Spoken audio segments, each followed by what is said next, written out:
Oke, shalom semuanya. Kita udah di sesi 138 siang hari ini. Oh, siang hari ini ya. Masih semangat?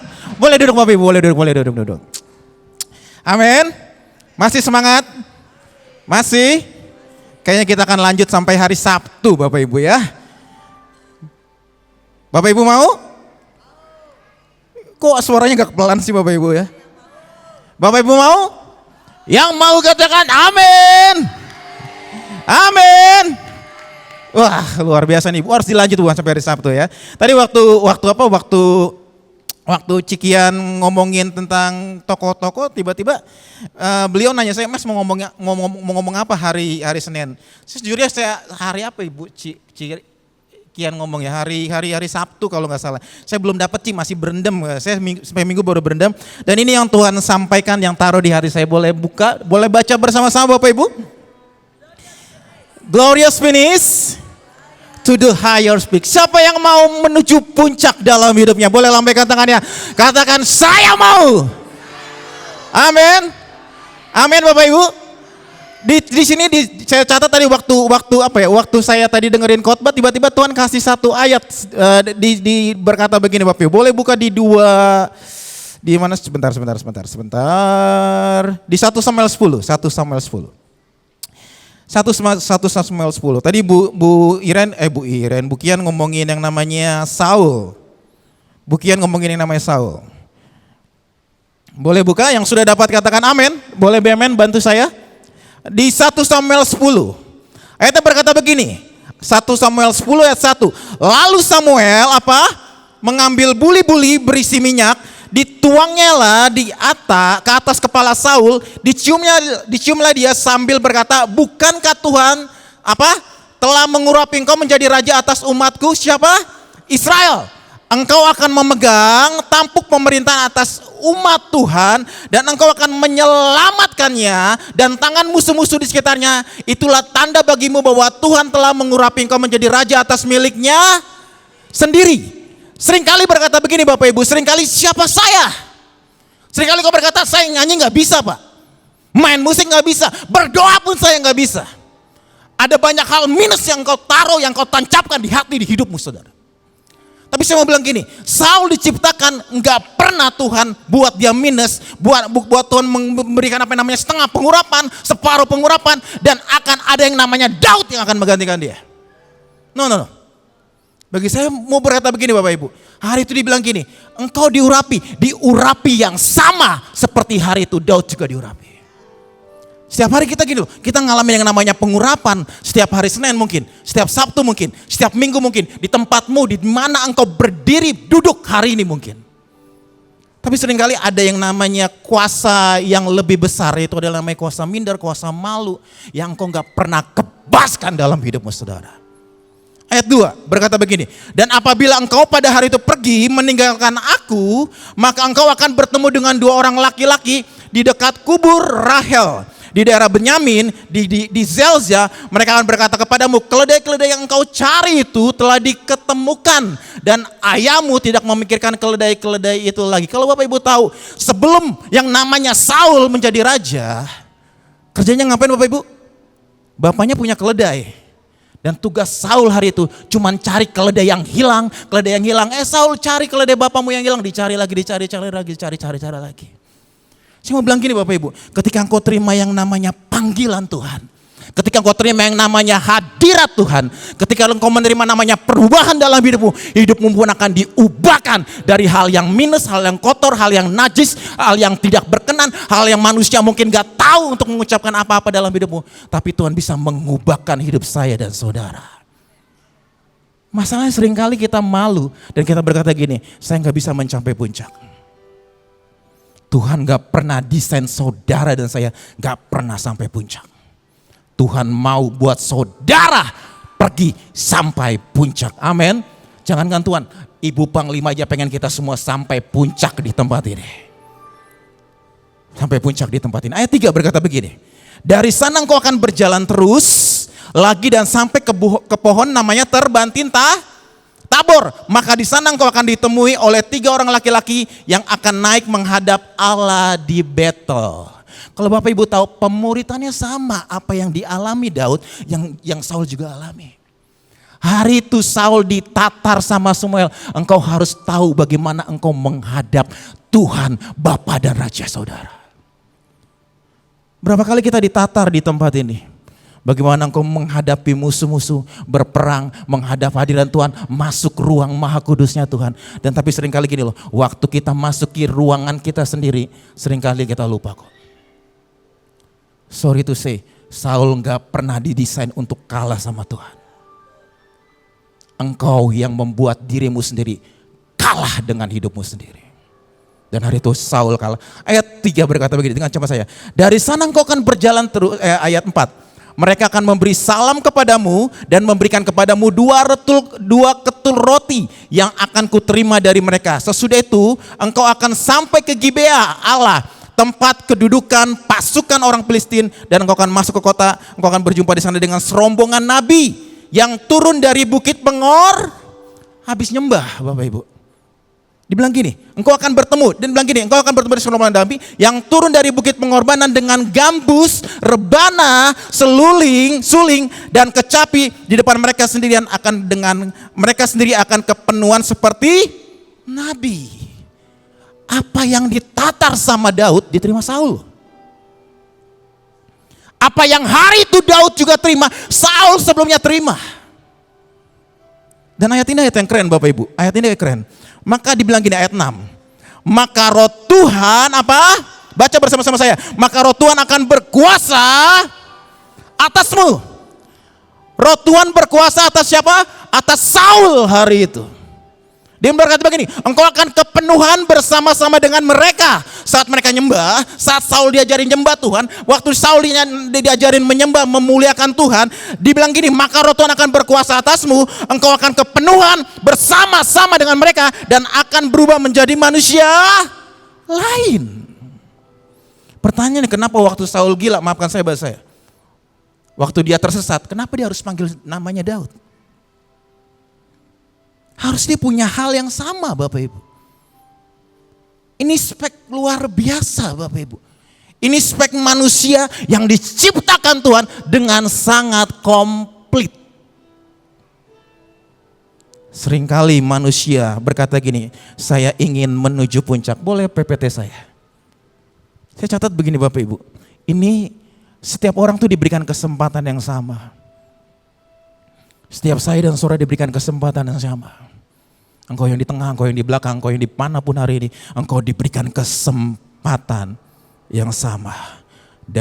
Saul didesain gak pernah untuk jadi kalah, tapi untuk menang bersama Tuhan. Tapi apa yang membuat dia menjadi kalah? Nanti kita breakdown satu-satu Bapak Ibu. Saya catat begini, boleh next slide. Anda berkata begini, glorious finish to the peak. Saya catat begini, not everyone who start the climb is willing to finish it. Saya mau bilang kata gini, gak semua orang yang memulai pendakian mau menyelesaikan dan sanggup untuk sampai puncak. Boro-boro mau, baru kena masalah sedikit selesai. Tuhan saya berhenti di sini, Tuhan saya nggak sanggup Tuhan. Saya waktu anak saya ngasih satu beberapa kata begini. Waktu tahu nggak Pi?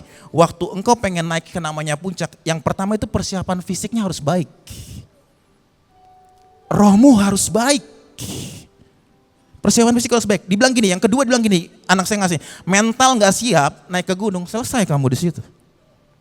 Yang ketiga dibilang gini, salah manajemen waktu. Harusnya engkau berangkat tengah malam, engkau berangkat pagi-pagi, engkau selesai di situ. Dibilang lagi seperti ini, kurang logistik. Waktu engkau mendaki, makananmu gak cukup, firman Tuhan yang kau terima tiap hari gak cukup, engkau selesai kau di situ. Waktu ketemu yang namanya badai, yang waktu ketemu namanya angin, engkau selesai berkata, aku gak kuat untuk mendaki ke atas Pak. Dibilang gini, kurang logistik, cuaca buruk, engkau selesai di situ. Waktu kena namanya hamparan, tamparan dikit, kau selesai kau di situ. Dan dibilang gini, ada yang namanya perlengkapan yang tidak memadai. Dan kau jempol lagi. Saya mau gini Bapak Ibu. Bagaimana apa yang dibutuhkan pasukan? Boleh slide selanjutnya. Apa yang dibutuhkan pasukan untuk sanggup menang sampai kepada yang namanya puncak. Saudara ingin mau naik yang namanya puncak, amin? Setiap kita mau naik yang namanya puncak, amin? Boleh katakan saya mau. Saya berkata begini Bapak Ibu, seringkali gini loh, seringkali kita cuma ngelihat gini, puncaknya orang, benar gak sih? Seringkali kita mau lihat apa yang Tuhan taruh, apa yang Tuhan implan dalam hidup seseorang, tapi kita gak melihat apa yang Tuhan mau dan Tuhan kerjakan buat hidup saya. Maunya kita lihat orang lain diberkati, orang lain dibuat begitu keren, begitu dahsyat, begitu luar biasa. Padahal engkau pun bisa diberikan Tuhan keren, luar biasa dan mampu, sanggup sampai puncak. Makanya berkata begini loh, bagaimana apa yang dibutuhkan pasukan untuk sanggup sampai ke puncak. Slide selanjutnya berkata begini, maafkan saya, jangan pernah kecewa, saya bilang gini, jangan pernah kecewa melihat puncak orang lain karena puncak setiap orang berbeda-beda. Puncak saya dan saudara berbeda puncaknya Bu In, Bu Panglima berbeda tapi apakah kau bertanya, Tuhan puncakku hari ini apa Tuhan? Apa yang harus aku kerjakan, apa yang harus aku lakukan, apa yang harus kuperbuat untuk aku mencapai puncak. Tadi Bu In selalu bilang gini, pergi lakukan sesuatu. Kalau Bapak Ibu tahu, makanya kenapa saya bilang puncak itu orang berbeda. Di Matius 25 ayat 15 berkata begini, yang seorang diberikan apa? 5 talen, yang seorang lain lagi 2, dan yang seorang lain lagi diberikan apa? 1. Kalau orang melihat tuannya ini akan melihat gini, yang satu akan berkata begini, Tuan gue jahat banget loh. Benar gak sih? Kalau saya maafkan saya breakdown hari ini, engkau dikasih 5 kerjaan, engkau dikasih 2 kerjaan, engkau dikasih 1 kerjaan, apa yang engkau pilih hari ini? Halo? Apa yang saudara pilih hari ini? Satu kerjaan pasti yang kau pilih. Kenapa? Ringan. Menurut pandangan manusia kita. Gampang. Dan gampang menyelesaikannya. Kalau orang berkata begini, Tuhan gue jahat. Yang 1 talenta berkata, Tuhan gue jahat banget. Gak tahu bisa memberikan yang baik buat saya. Kalau saya balik, tuannya begitu sangat baik sama dirinya. Dia tahu kapasitasnya hari itu. Dibilang begini, dan seorang lagi 1, masing-masing menurut kesanggupannya lalu dia berangkat. Tadi kalau Bapak Ibu dengar apa perkataan Ibu In, semua orang harus keluar. Semua orang harus menyelesaikan. Semua orang harus melakukan, mendaki gunung dan puncaknya masing-masing. Pertanyaannya, apa puncak saudara hari ini? Apa yang di tanganmu hari ini? Apa yang ada di genggamanmu hari ini? Apa pelayanan yang Tuhan taruh di hatimu dan di hidupmu hari ini? Lakukan dan perjuangkan. Tapi ada satu gini loh Bapak Ibu. Kalau Bapak Ibu tahu, ini yang dibutuhkan waktu kita ke puncak. Saya makanya tadi kalau Bapak Ibu tahu slide saya berkata begini, ada hambatan untuk semua orang menuju setiap puncak dalam hidupnya. Hari ini kita mau belajar dari seorang yang bernama Saul. Berkata begini Bapak Ibu, saya catat begini, ada dimensi tertentu, saya ulangin, ada dimensi tertentu yang namanya kemenangan yang tidak akan pernah Tuhan izinkan terjadi sendirian. Saya ulangin, ada dimensi tertentu yang namanya kemenangan yang tidak akan pernah yang Tuhan izinkan terjadi sendirian. Karena puncak itu bukan tempat validasi ego. Puncak itu bukan egomu, saya harus bikin KKR 30.000 orang supaya orang lain lihat. No, itu bukan ego. Itu bukan validasi. Boleh gak kau balikan? Karena Tuhan suruh saya untuk membuat KKR 30.000 untuk kemuliaan dan menarik semua bangsa mengenal nama Tuhan. Ada ego yang berbalik sebenarnya. Makanya saya bilang gini, karena puncak bukan tempat validasi ego, tapi tempat, saya ulangin, penggenapan janji.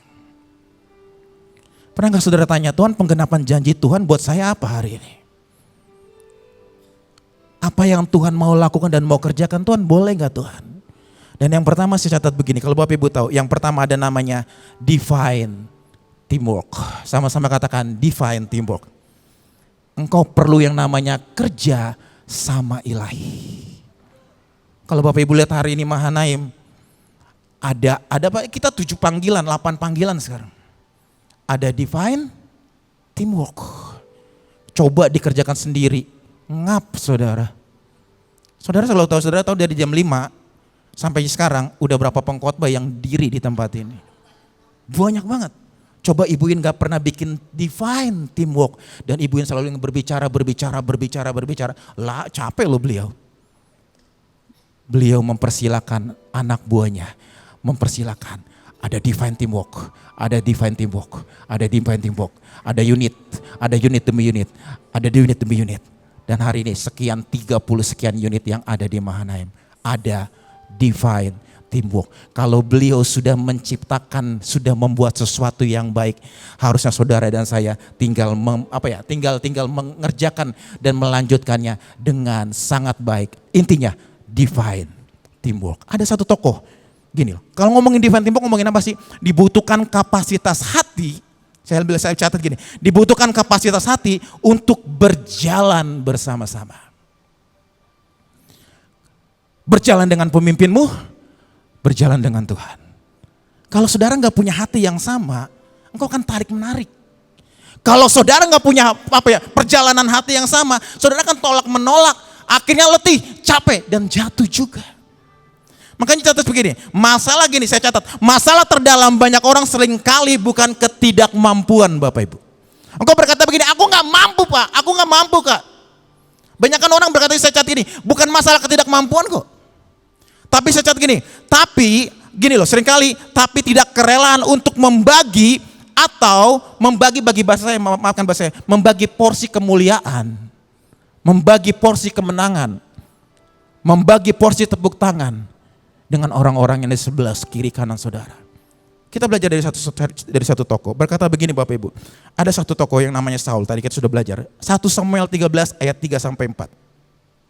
1 Samuel 13 ayat 3 sampai 4 berkata begini, Yonatan memukul kala pasukan penduduk orang Filistin yang ada di Geba, dan hal itu terdengar oleh orang Filistin. Karena itu Saul menyuruh meniup sangkakala. Kalau saudara baca Alkitab dengan biasa saja, saudara akan baca aja biasa aja. Dibilang gini, Saul menyuruh meniup sangkakala di seluruh negeri, sebab pikirnya, ini yang sering Saul lakukan, sebab pikir saya, hati-hati dengan pikir saudara. Hati-hati dengan pikiranmu saudara. Karena pikiranmu seringkali kacau. Harusnya engkau menantikan apa yang Tuhan katakan atas hidup saudara. Dia bilang gini, biarlah orang Ibrani mendengarnya. Demikianlah seluruh orang Israel mendengar kabar bahwa Saul telah memukul kala pasukan pendudukan orang Filistin. Dan dengan demikian orang Israel dibenci oleh orang Filistin. Kemudian dikerahkanlah rakyat untuk mengikuti Saul ke Gilgal. Kalau Bapak Ibu tahu hari itu mereka berperang. Yonatan pergi berperang membawa sekitar 1.000 orang. Saul berperang membawa 2.000 orang. Masalahnya hal itu dicatat, Alkitab berkata begini, Yonatan memukul kala pasukan pendudukan orang Filistin. Hari itu yang terima glory, yang terima kemuliaan, yang terima tepuk tangan, harusnya Yonatan hari itu Bapak Ibu. Seringkali gini loh, ada orang di kiri kanan kita yang menerima kemuliaan mungkin gitu kan, bahasa saya. Seringkali kita mengangkatnya dengan banyak hal kok. Makanya bilang gini, hari itu yang namanya Saul dia cepat-cepat gini, tiup namanya sangkakala. Supaya apa? Supaya orang mendengar bahwa Saul yang menerima kemenangan hari itu. Gokil bagi saya.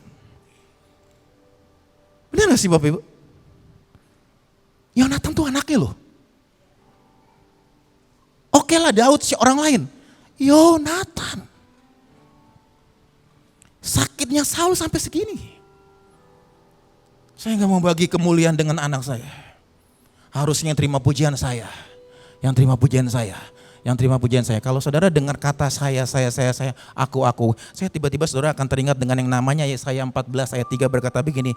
Engkau yang tadinya berkata dalam hatimu, aku hendak naik ke langit. Aku hendak mendirikan tahtaku mengatasi bintang-bintang Allah. Dan aku hendak duduk di atas bukit pertemuan jauh di sebelah utara. Bahasa Lucifer itu aku,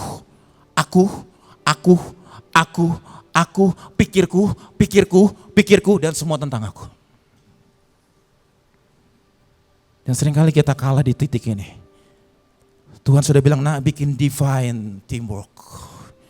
Engkau gak bisa kerja sendiri, bikin teamwork. Kalau Bapak kan saya Bapak Putra, Bapak Allah, Bapak Roh Kudus saja teamwork loh. Dan seringkali kita cuma mau dengarkan kita cuma terima apa yang mau jadi bagian kita. Selanjutnya berkata begini Bapak Ibu, yang catat gini, yang menang Yonatan, bapaknya pengen tepuk tangan dari banyak orang. Kalau saudara ingin menuju puncak, singkirkan spirit ini Bapak Ibu. Singkirkan yang namanya kerinduan engkau gak mau berbagi dengan banyak orang. Semua tentang aku, semua tentang aku. Gini loh, saya catat gini Bapak Ibu. Padahal setiap orang punya kemuliaan dan jatahnya masing-masing. Saudara ingat gini loh, makanya tadi dibilang gini, perumpamaan talenta ada 5, ada 2, ada 1. Ayat 1 Samuel 18 ayat 7 berkata begini, dan perempuan-perempuan yang menari itu menyanyi berbalas-balasan, katanya Saul mengalahkan beribu-ribu musuh, tetapi Daud berlaksa-laksa. Bangkit lagi ya marahnya. Dia gak mau berbagi kok sama Daud. Yonatan aja dia gak mau berbagi, apalagi Daud. Dan dibilang gini, pikirnya jabatan raja pun akan jatuh loh sama dia. Ini kan parah Bapak Ibu ya. Yonatan tuh anaknya, Daud itu bawahannya. Aturannya bagi saya gini loh. Kalau anak saya dipuji, yang senang siapa? Bapaknya, betul gak ya Bu? Saya dipuji, ibuin bahagia gitu loh. Saul gak mau bagi glory buat orang di sekelilingnya. Setiap orang tuh punya perjalanan, setiap orang punya kemenangan. Dan biarkan dia berproses dengan itu semua. Tapi seringkali ngeri Bapak Ibu. Saya catat begini. Saya catat seperti ini. Saul membangun identitas di atas pengakuan manusia.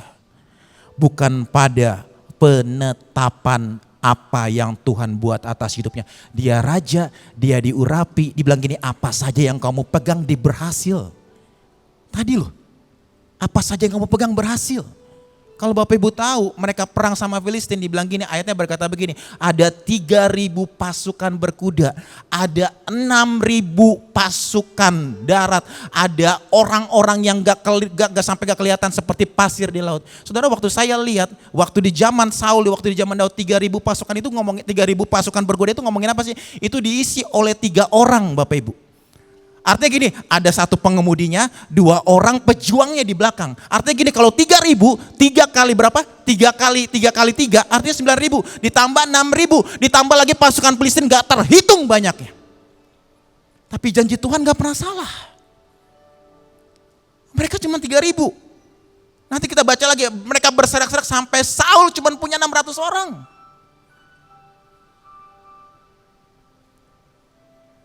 Pengalaman dengan Tuhan membuat kita bisa menaklukkan setiap medan pertempuran. Dibilang gini, saya catat gini, itu sebabnya Saul tidak bisa berdampingan. Catat lagi gini, karena bagi Saul keberhasilan orang lain seperti pengurangan atas dirinya. Ini seperti mengirikan loh Bapak Ibu. Keberhasilan orang lain itu seperti pengurangan dalam diri dia. Orang lain berhasil, aku kayaknya kurang. Jabatan kayaknya gak dipandang lagi.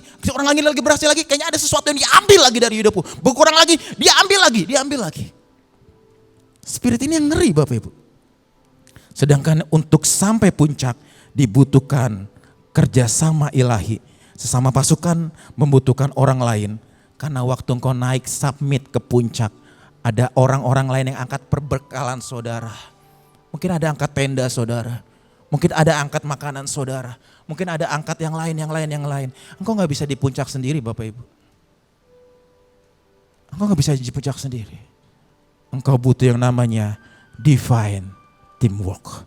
Yang kedua, ada satu namanya Musa. Kalau Bapak Ibu baca lagi saat Musa berperang, kemenangan yang dia dapatkan dikarenakan kerja sama. Betul gak Bapak Ibu? Musa angkat tangan, bangsa Israel menang. Musa turun tangan, Amalek yang menang. Sampai akhirnya ada Hur, ada namanya Harun, digotong itu tangannya. Ada divine teamwork, ada divine teamwork, ada divine teamwork. Dan yang menopang tangannya hari itu Hur dan kemenangan tetap tercatat. Kalau Bapak Ibu baca lagi di perikopnya, dibilang gini, kemenangan ini bukan kemenangan Musa. Perikopnya dicatat gini, kemenangan bukan kemenangan Yosua. Dicatat lagi kemenangannya bukan kemenangan apa, tapi dicatat gini, kemenangan orang Israel melawan orang Amalek. Ada namanya, gini loh saudara harus berkata begini, Tuhan ini bukan tentang kemenangan saya, tapi ini tentang Engkau. Ini bukan tempat saya, ini tentang Tuhan. Ini bukan tentang saya sekali lagi, tapi bagaimana Engkau membawa aku highest to the peak. Yang kedua, ada yang namanya unfamiliar with his ways. Tidak mengenal cara dan jalannya. Saudara, kalau saudara mau namanya ke puncak, saudara harus kenal jalan-jalannya Tuhan. Makanya dikatakan begini, Mazmur 137 berkata begini, ia memberitahukan jalan-jalannya kepada siapa? Musa. Ia memperkenalkan jalan-jalannya kepada Musa, perbuatan-perbuatannya kepada Israel. Ada yang aneh gak Bapak Ibu? Kalau Ibu baca di Alkitab begini, ia memperkenalkan jalan-jalannya kepada Musa. Tapi perbuatannya kepada siapa? Israel. Ada dua perbedaan bagi saya. Kalau saudara jadi Tuhan nih, gak usah jadi Tuhan, hari ini jadi Ibuin. Saudara pengen lihat perbuatannya Buin saja, atau saudara ingin jalan ikut sama Buin. Ibuin kemana? Ibuin dapat sesuatu dari Tuhan, Tuhan bilang kita harus buat sesuatu di Mega Bekasi. Ikut di belakangnya. Gimana ya Tuhan supaya Ibuin dapat seperti itu? Engkau ngerti jalannya, engkau simak hatinya, engkau ikuti jalannya lagi, engkau simak hatinya. Atau engkau cuma lihat dari jauh, wih Mahanaim keren buat sesuatu di Mega Bekasi. Wih Mahanaim keren buat sesuatu yang namanya anggur manis. Wih Mahanaim keren. Kalau saudara jadi saya, saudara pengen tahu jalan-jalannya apa hanya perbuatannya. Dan ini perbedaan. Sedangkan hari itu Israel cuma lihat apa? Perbuatan Tuhan. Only perbuatan Tuhan. Mereka gak mau kenal Tuhan. Saya catat gini, ada berapa perbuatan Tuhan. Musa lihat jalan Tuhan buat mukjizat belah laut merah. Bangsa Israel lihat perbuatan Tuhan, wah saya diselamatkan ya. Saya diselamatkan. Yang dilihat apa? Tapi dia gak lihat gini, gimana ya Musa ya bisa ketemu Tuhan ya. Kalau kita berkata gini loh, Musa itu face to face loh sama Tuhan. Dia bilang gini, Musa itu ngomong sama Tuhan seperti teman, face muka dengan muka. Apa yang jadi hati Tuhan ngomongin ke Musa. Apa yang jadi hati Tuhan diomongin ke Musa. Musa kamu naik ke Gunung Sinai ya, diomongin ke Tuhan hari itu, ke Musa hari itu. Hari itu bangsa Israel cuma apa? Lihat perbuatannya. Saya gini, Musa lihat jalan Tuhan, lewat mana? Bangsa Israel cuma lihat apa? Aku diberi makan sama Tuhan. Saya catat lagi, Musa lihat jalan Tuhan di atas gunung Horeb, memukul gunung batu dengan tongkat dan air keluar hari itu. Bangsa Israel cuma ngomong apa? Aku diberikan air minum. Dia nggak ngelihat caranya Musa seperti apa.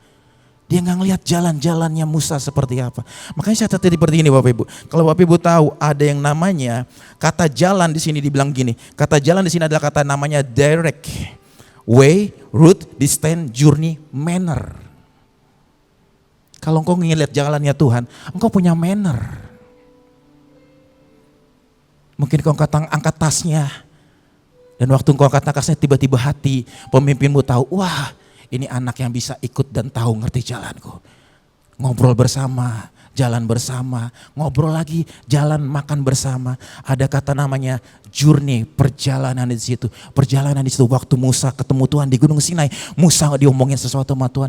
Musa kamu lakuin kayak gini, kerjain kayak gini, lakuin kayak gini, kerjain kayak gini. Jalannya Tuhan. Artinya gini, Musa bukan hanya tahu apa yang Tuhan lakukan. Tapi Musa mengerti bagaimana Tuhan bertindak. Sedangkan hari itu Israel hanya mengerti perbuatan, hasil akhirnya apa yang diterima bangsa Israel. Yang hanya kelihatan di depan mukanya saja. Tapi Musa gini, engkau mengajari aku jalanmu. Engkau mengajari aku jalan-jalanmu. Makanya kalau Bapak Ibu baca, waktu dia berperang melawan yang namanya orang Amalek, di Keluaran 17 ayat 9 berkata begini Bapak Ibu. Saya catat begini Bapak Ibu.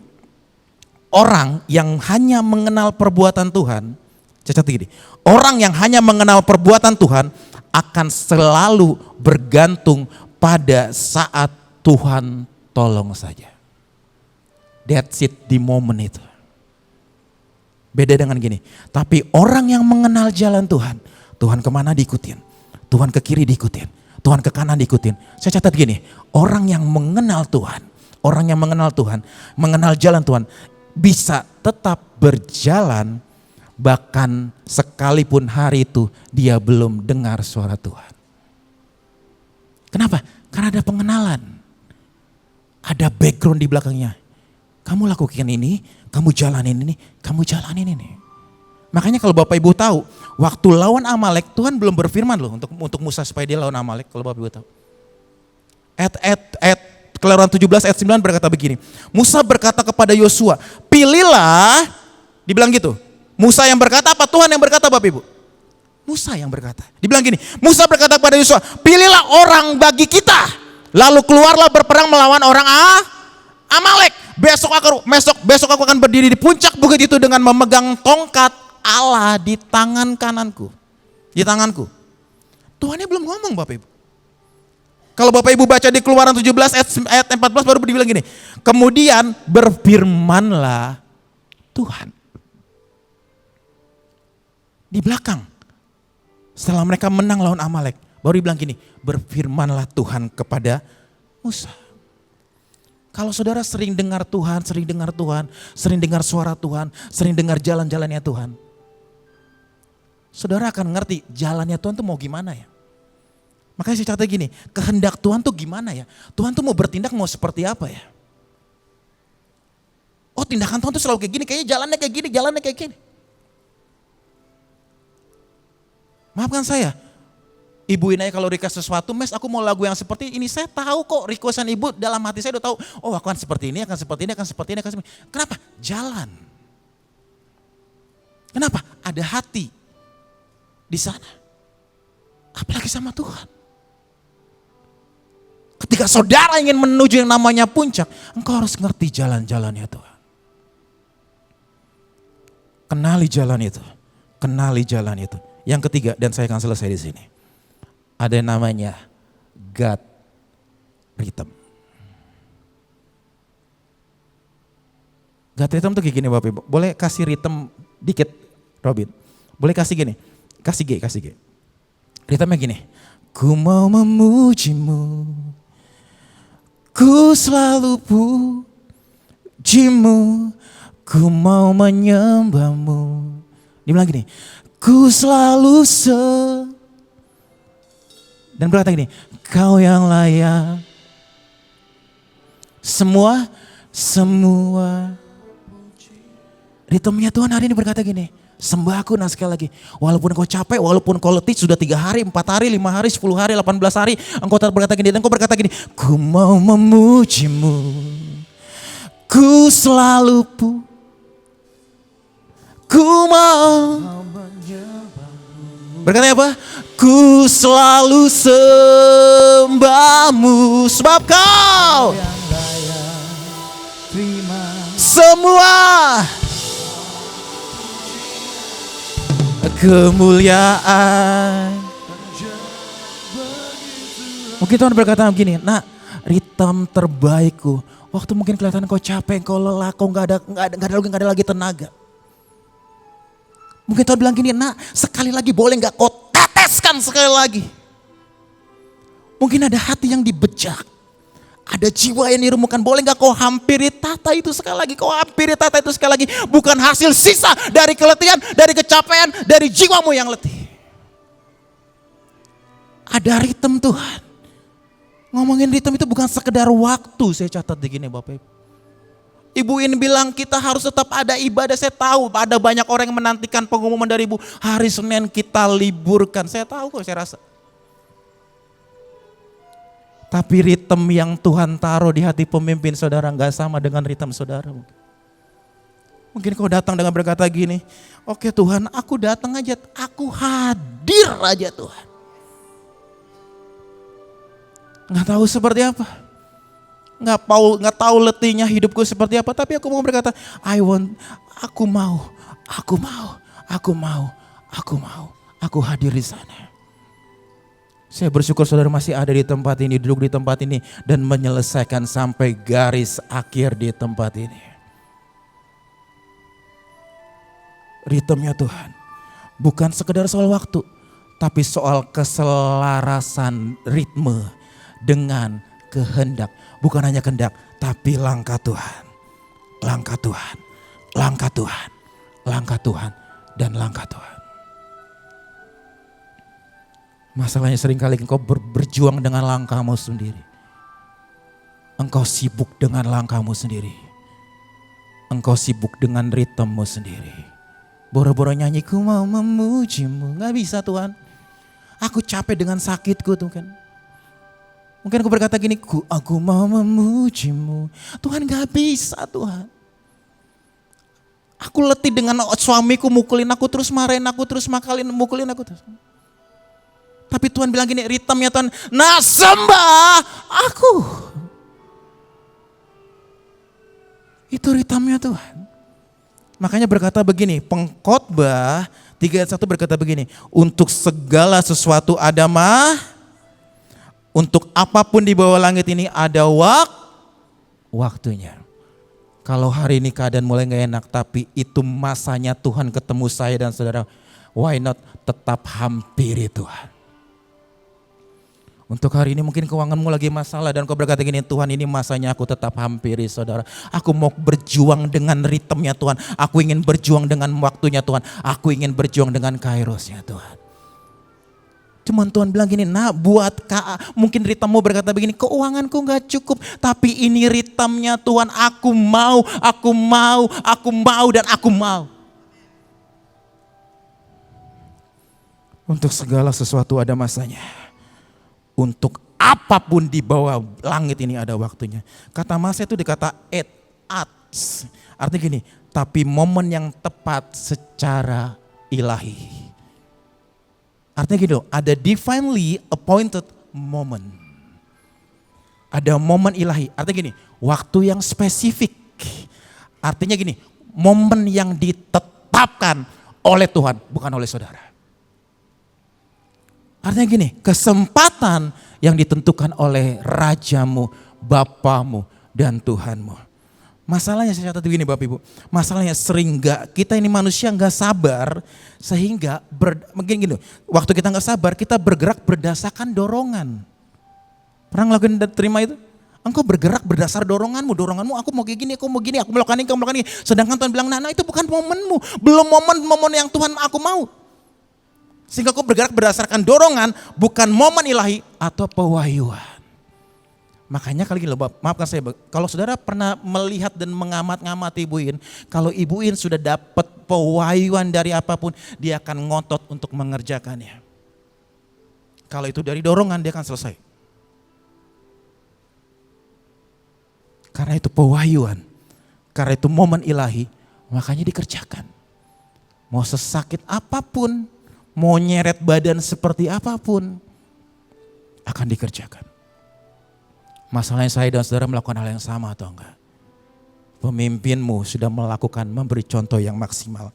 Contoh, kalau saudara tahu yang namanya Abraham. Perintahnya jelas, betul gak sih? Perintahnya jelas gini, bilang gini, janji sudah jelas. Tapi Abraham menghasilkan apa? Ismail.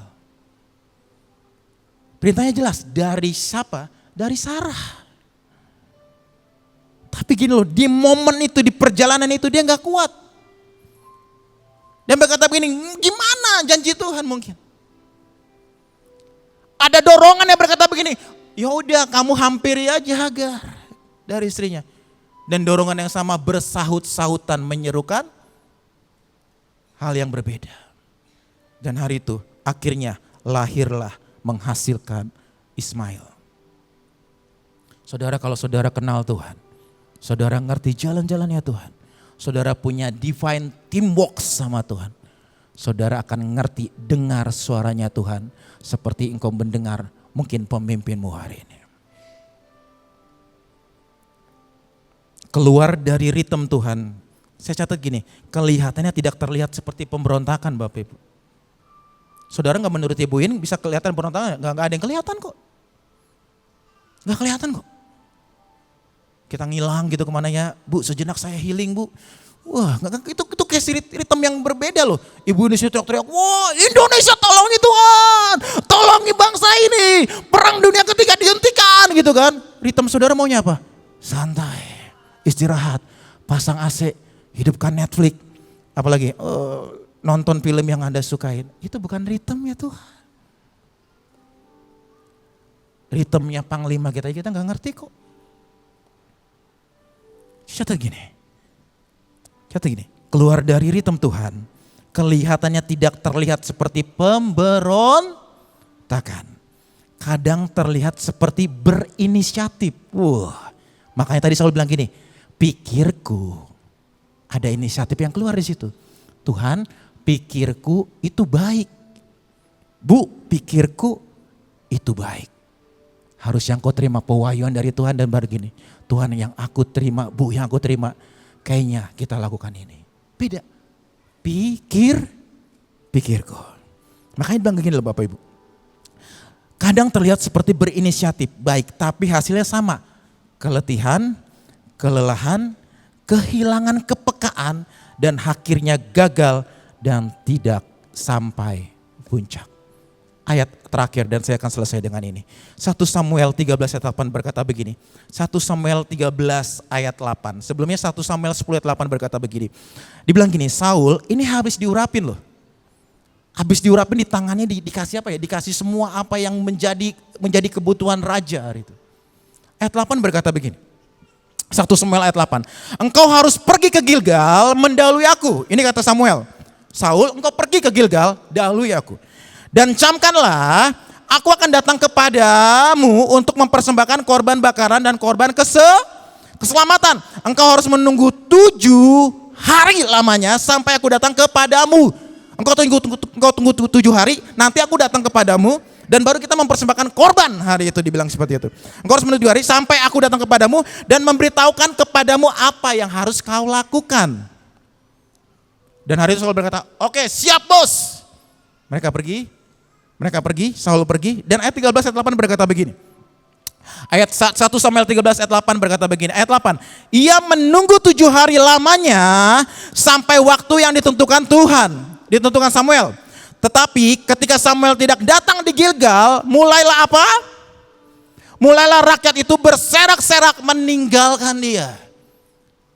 Udah 7 hari nih Samuel nunggu. Tapi kok dibilang gini, wah kok Samuel gak datang-datang ya? Mulai bimbang dia, kok gak datang-datang ya? Dilihat gini, langsung rakyat bilang gini, gimana sih Saul? Udah 7 hari loh. Ini Filistin mau habisin kita loh. 15.000 orang menanti kita untuk menghabisi kita loh. Kamu mau lihat aku mati? Akhirnya rakyatnya mulai berserak, pergi. Pesannya tunggu 7 hari, aku akan datang baru kita mempersembahkan korban. Ayat 9 berkata begini, sebab itu Saul berkata, bawalah kepadaku korban bakaran dan korban keselamatan, karena pikirku, bayangin, karena pikirku. Dan dia berkata gini, enggak. Nunggu Samuel kelamaan kayaknya, ntar bangsaku makin berserak-serak, gue gak dianggap raja di sini. Pernah punya pikiran kayak gitu? Kayaknya rasanya untuk menyelamatkan dirimu, untuk menyelamatkan apa ya, egomu, untuk menyelamatkan apa ya, sebutkanlah. Dibilang gini, ini kacaunya Saul. Bawalah kepadaku korban bakaran dan korban keselamatan itu, lalu ia mempersembahkan korban bakaran, inisiatifnya baik. Kalau Bapak Ibu baca, dia membawa persembahan yang tepat, dia bawa korban yang tepat, dia tunggu 7 hari tepat. Yang gak tepat apa? Tapi tidak ada ritme ketaatan di sana. Pesannya jelas. Dibilang gini, tunggu sampai aku datang padamu. Di situ perintah Samuel Bapak Ibu. Makanya bilang gini, ayat 10 berkata begini. Baru saja, bayangin ya, baru korban dinaikkan, baru tiba-tiba dinaikkan, tiba-tiba Samuel yang nongol. Dibilang gini, baru saja ia habis mempersembahkan korban bakaran, maka tampaklah Samuel datang kepada siapa? Saul. Saudara pernah diuji pemimpin saudara gak sih? Atau saudara pernah diuji Tuhan? Nah, boleh gak kamu duduk di kamar, nongkrong di kamar, sampai aku menyampaikan sesuatu atas hidupmu. Engkau bergumul, mungkin bergumul tentang anakmu, engkau bergumul tentang pekerjaanmu, engkau bergumul tentang sesuatu. Tuhan bilang gini, aku mau berbicara denganmu, aku bisa face to face denganmu, tapi baru satu hari engkau letih di situ. Dan engkau lebih marah daripada Tuhan. Oh, Tuhan gak cocok jadi Tuhan, biar aku aja yang jadi Tuhan, biar aku yang ngatur segala satunya. Dan ini sama seperti yang Samuel lakukan hari itu. Yang seperti Saul lakukan hari itu. Dipikirnya, makanya itu berkata begini, baru saja ya, tetapi ayat 11 berkata begini, tetapi kata Samuel, apa yang engkau perbuat? Apa yang kau perbuat? Jawab Saul, karena aku melihat rakyat itu berserak-serak meninggalkan aku. Dia lebih takut rakyatnya pergi meninggalkan dia daripada Tuhannya pergi meninggalkan dia. Dan seringkali kita lebih dengar orang lain kok daripada kita dengar Tuhan Allah semesta alam berbicara di hati, di telinga kita. Padahal pesannya jelas. Maka ayat 12 berkata gini, ini ayatnya ini keluar lagi kata-kata ini. Maka pikirku, sebentar lagi orang Filistin akan menyerang aku di Gilgal, padahal aku belum memohonkan belas kasihan Tuhan. Sebab itu aku memberanikan diri, lalu aku mempersembahkan korban. Rasa-rasanya kayak sedang berbuat sesuatu untuk rakyatnya. Rasa-rasanya dia sedang ingin berbuat sesuatu untuk dirinya, untuk bangsanya. Pikirku, aku ingin mempersembahkan korban dan persembahanku diterima Tuhan. Padahal dia lupa ada namanya ritme ketaatan. Ada ritme ketaatan di sana. Tunggu aku datang baru kita mempersembahkan korban. Saya catat seperti ini Bapak. Keluar dari ritme Tuhan, saya catat. Kelihatannya sekali lagi tidak seperti pemberontakan. Kadang seperti berinisiatif, pikir saya, menurut saya, tapi hasilnya sama dengan ketidaktaatan. Kehilangan kepekaan atas hidupmu, kehilangan kepekaan sekali lagi, dan akhirnya gagal. Dan kita sendiri lagi sekali lagi, gak sampai puncak. Saya berdoa, hamba berdoa, ini gak terjadi atas hidup kita. Hidup kita akan makin hari makin naik. Hidup kita akan makin hari punya divine teamwork dengan Tuhan. Hidup kita akan sejalan dan semau dengan apa yang Tuhan mau. Dan engkau mengenal ritmenya Tuhan. Tuhan hamba berdoa di dalam nama Yesus. Biar siang hari ini Tuhan, pagi hari ini Tuhan, sekali lagi Tuhan. Ada ritme hati yang disamakan. Ada pola hati yang selaras dengan pola hatimu. Berjalan kemanapun engkau mau. Melakukan tepat seperti apa yang jadi kehendakmu. Tuhan mari Tuhan kerjakan, lakukan itu, implankan itu terjadi lagi atas hidup kami Tuhan. Masing-masing pribadi kami hari makin peka, makin tajam menangkap gelora, menangkap cinta seperti apa yang Bapa dan Tuhan kami mau. Demi nama Yesus, dalam nama Yesus hamba berdoa dan mengucap syukur. Dan semua yang percaya berkata, amin, amin, amin, amin.